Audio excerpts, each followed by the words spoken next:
we are looking at managing employee benefits, a big, hairy monster. So let's define it really quick. Benefits a tangible, indirect reward. So it's tangible, something you get. It's indirect, meaning it's not money.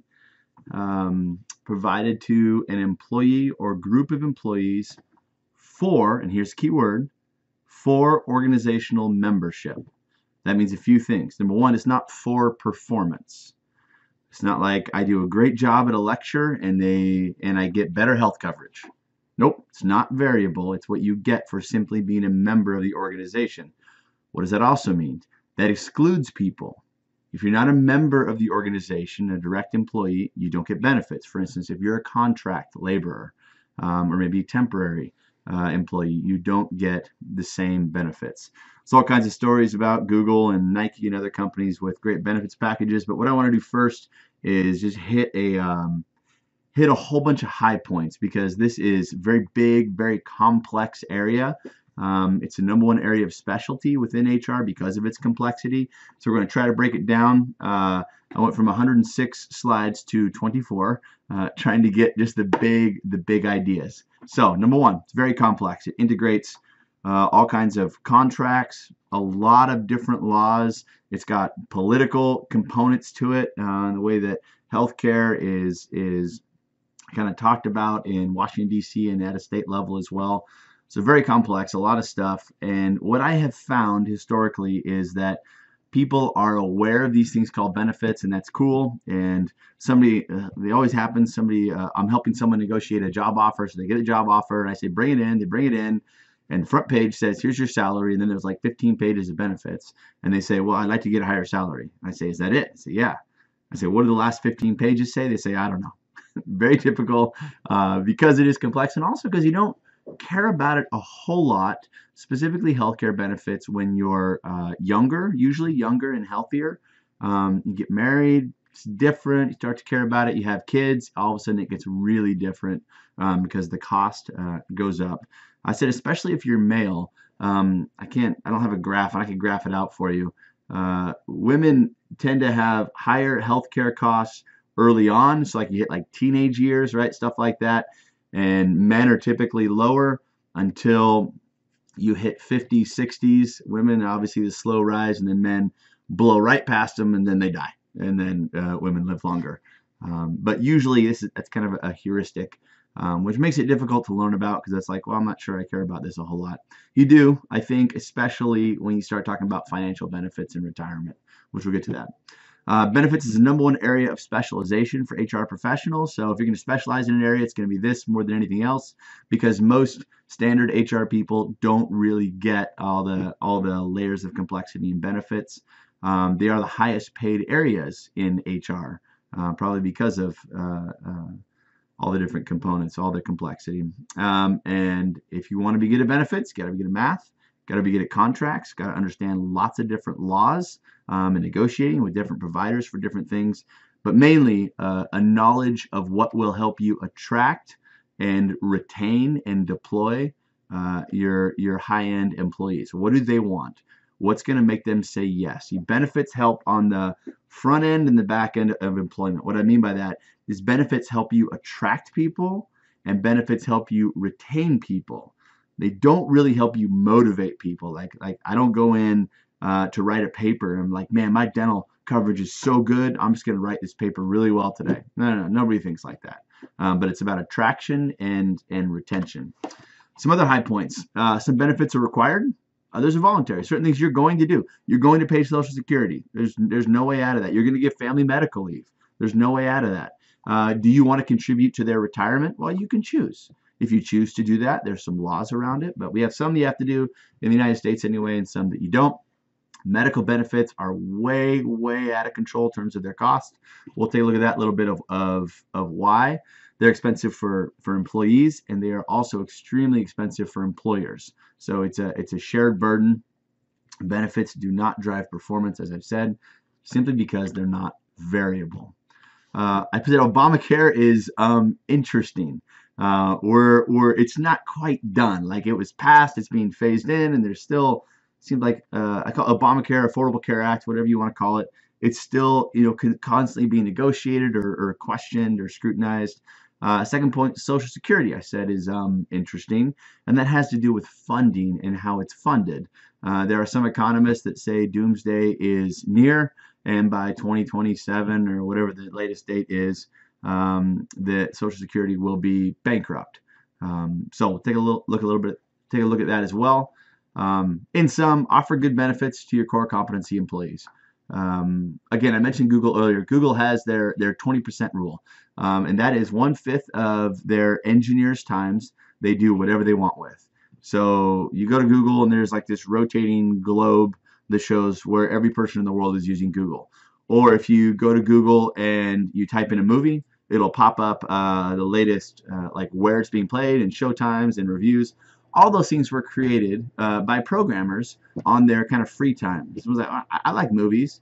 I wish there was an easier way to find out where they're played and their reviews all in one spot. So they just did it. So that's a time benefit, a job design benefit that they gave to specifically those people who were driving firm success. So again, like compensation, think, do we want to lead the market in benefits? Do we want to lag the market in benefits? Or do we want to follow the market in benefits? And there isn't a right or wrong. It just needs to be consistent with your strategy. You may say, we're going to lag the market in benefits, and we're going to pay twice the rate for this job. We're going to give people money. They can buy stuff they want with it, but not benefits. Other people may say, no, actually, we want to have our compensation more, specifically like our base pay, way more under control, in line with the market, but offer great benefits to attract certain segments of the population. Anyway, kind of a strategic call there, whatever you want to do. Last summary, you better have more than one income stream when you retire. And I usually talk about this like with individuals, not in lectures, but you definitely want to think about that time value of money. They say like on average money can double every 7 years. So if you can start when you're 0, that's better. If not, start when you're 20, 22, sooner than later. Stock options can be awesome. A lot of people say, I'm going to go to Microsoft, get stock options and become super rich. No, you missed the boat on that. Too late. You want to go to work for a company called Bottle Cap. Ever heard of it?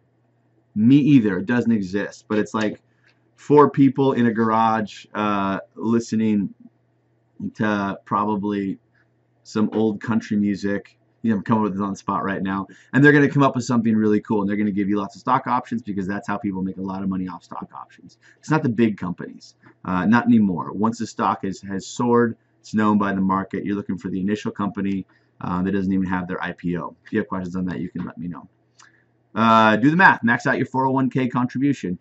If you have a job offer or a job and they've given you a 401k and they say, hey, we will match you for every dollar you put into your 401k, your retirement account, you think of it like a individual retirement account, we will add $1 to it, or we'll add 50 cents to it. They'll do that up to a certain, 4%, 3%, 8% of your income, whatever it is. Just take all the free money, stack it up, take all the free money that you can get.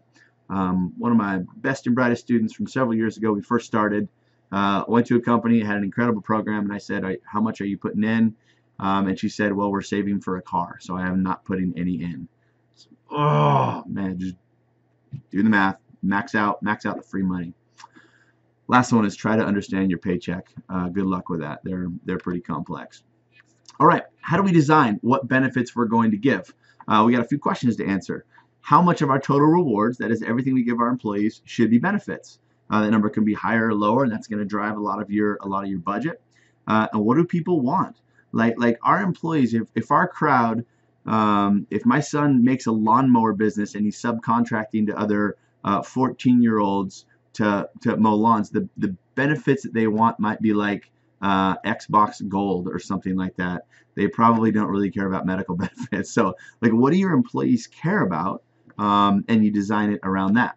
The more flexible the choices that you give them, rather than saying, here's your medical plan. If you say, here are 4 to choose from, it will cost you more money as an employer, but especially if you're trying to appeal to cross-generation or cross-cultural groups of employees, you may want to have more of a cafeteria-style flexible benefit plans.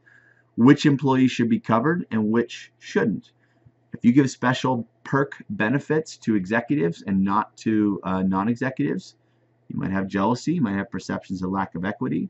How much will it cost, and who's going to run it? Do you want to run it yourself, or do you want to have somebody else do it for you?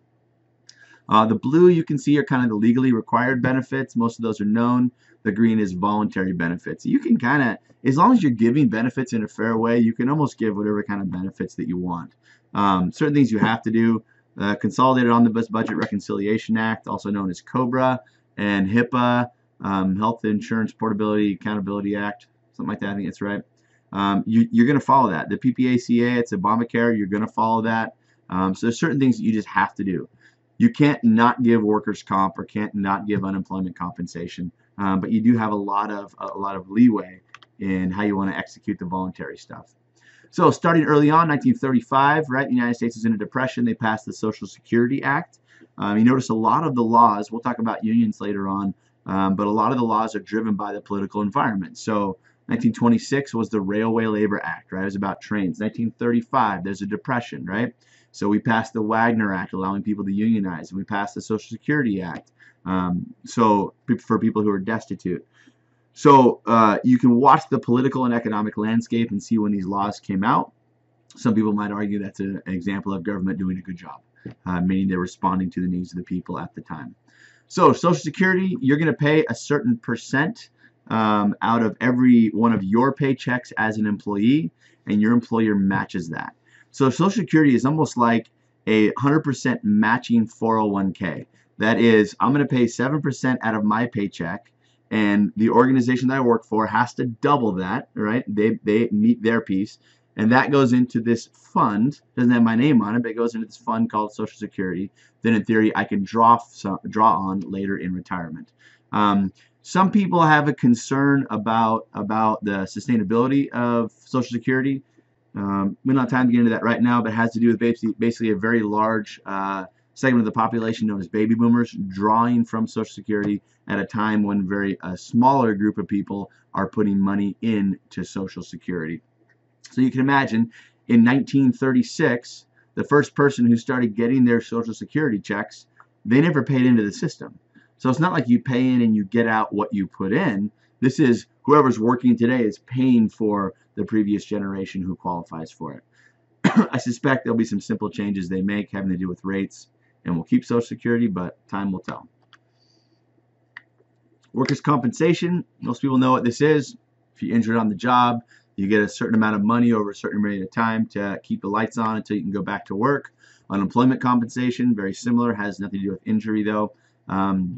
You get unemployment. You can see it's discounted, and both of those are meant to be kind of a carryover, not to stay on them forever, but a carryover until the point where you can get back to work or find another job, something like that.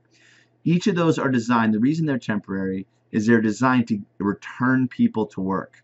There is a whole body of literature that talks about kind of the innate need for humans to be self-determined and to work and be productive. And I've seen it multiple times when someone gets hurt on a job, they can't go to work, how it psychologically wrecks them. Like, takes them down, like, just get me off of these crutches, get me whatever it is, I want to go back to work. And when a doctor says, sorry, you're not ready, you can see it crushes them. So I think workers' compensation specifically gets a bad rap. People say, oh, I'm on workers' comp, and because there's been abuse of the system, people go, oh, well, just lazy person on workers' comp. I'm sure there is that. That hasn't been my experience. My experience is people who desperately want to go back to work. If they can't go back to work, there's short-term, long-term disability. If that's your situation, you can contact me or your